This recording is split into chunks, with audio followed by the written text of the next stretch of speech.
Welcome to Julina's kitchen. ഇന്ന് നമ്മൾ തയ്യാറാക്കുന്നത് വളരെ എളുപ്പത്തിലുള്ളൊരു കറിയാണ്. മീൻ കറിയുടെ ചൊടിയുള്ള തക്കാളിക്കറി. ഇത് വളരെ ടേസ്റ്റിയാണ്. ഇതെങ്ങനെയാണ് തയ്യാറാക്കുന്നതെന്ന് നോക്കാം. ഇതിനാവശ്യമായ ഇൻഗ്രീഡിയൻസ് എന്താണെന്ന് നോക്കാം. 6 തക്കാളി നീളത്തിലരിഞ്ഞത്, 1 സവാള നീളത്തിലരിഞ്ഞത്, 3 പച്ചമുളക് നീളത്തിലരിഞ്ഞത്, 1 കഷ്ണം ഇഞ്ചി അരിഞ്ഞത്, കുറച്ച് കറിവേപ്പില, ആവശ്യത്തിന് വെളിച്ചെണ്ണ.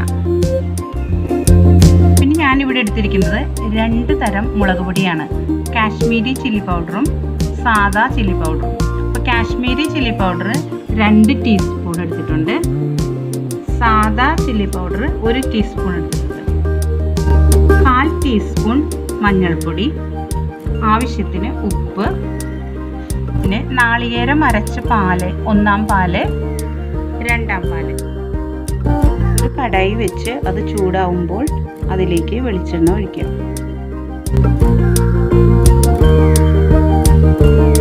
അപ്പോൾ എണ്ണ ചൂടായിട്ടുണ്ട്. ഇനി ഇതിലേക്ക് അരിഞ്ഞു വെച്ച സവാള ഇടാം.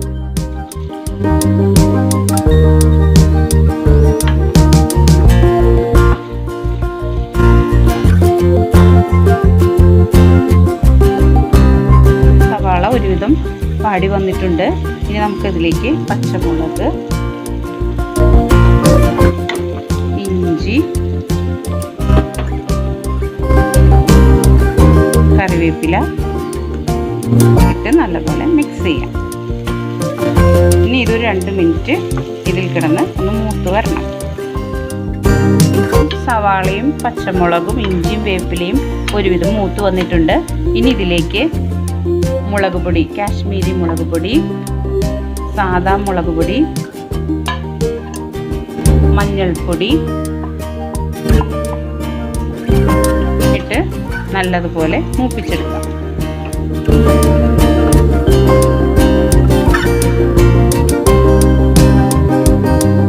ഇപ്പോൾ മുളക് പൊടി നന്നായി മൂത്ത് വന്നിട്ടുണ്ട്. ഇനി ഇതിലേക്ക് നമ്മൾക്ക് അരിഞ്ഞു വെച്ച തക്കാളി ഇടാം.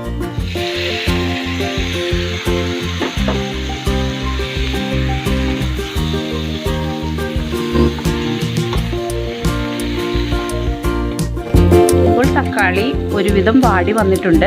ഇനി ഇതിലേക്ക് നമുക്ക് 2-ാം പാൽ ഒഴിച്ചു കൊടുക്കാം.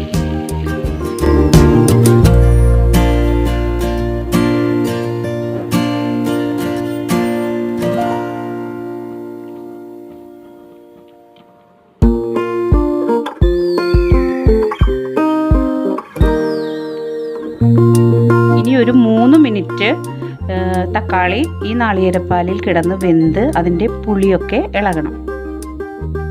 ഇതിലേക്ക് ആവശ്യത്തിന് ഉപ്പ് കൂടെ ഇട്ട് കൊടുക്കാം.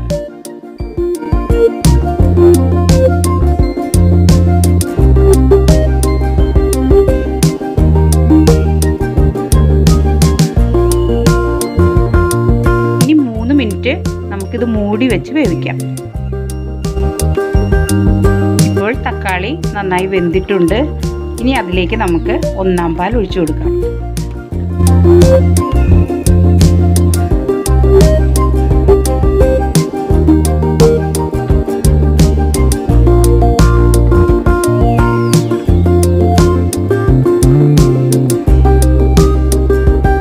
ഇനി ഇതിൻ്റെ ഉപ്പൊന്ന് നോക്കാം.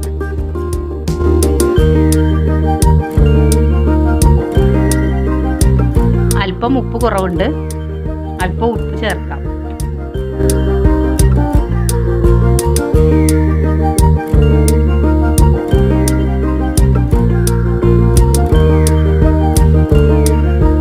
ഇനി നമുക്ക് ഇതിലേക്ക് ഉള്ളി കാച്ചി ഒഴിക്കണം.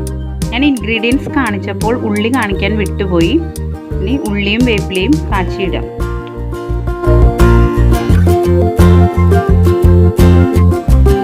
ഇനി നമുക്ക് ഫ്ലെയിം ഓഫ് ചെയ്യാം. പാൻ വെച്ച് ചൂടാവുമ്പോൾ വെളിച്ചെണ്ണ ഒഴിക്കാം. എണ്ണ നന്നായി ചൂടായിട്ടുണ്ട്. ഇനി ഇതിലേക്ക് ഉള്ളി അരിഞ്ഞത് ഇടാം.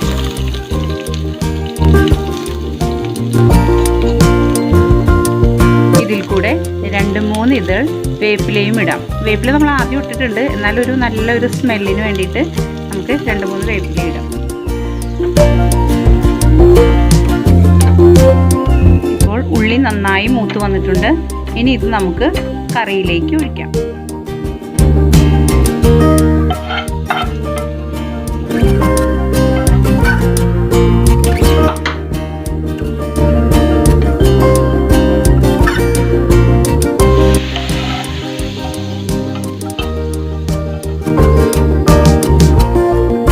അങ്ങനെ നമ്മുടെ മീനില്ലാത്ത മീൻകറി റെഡി ആയിട്ടുണ്ട്.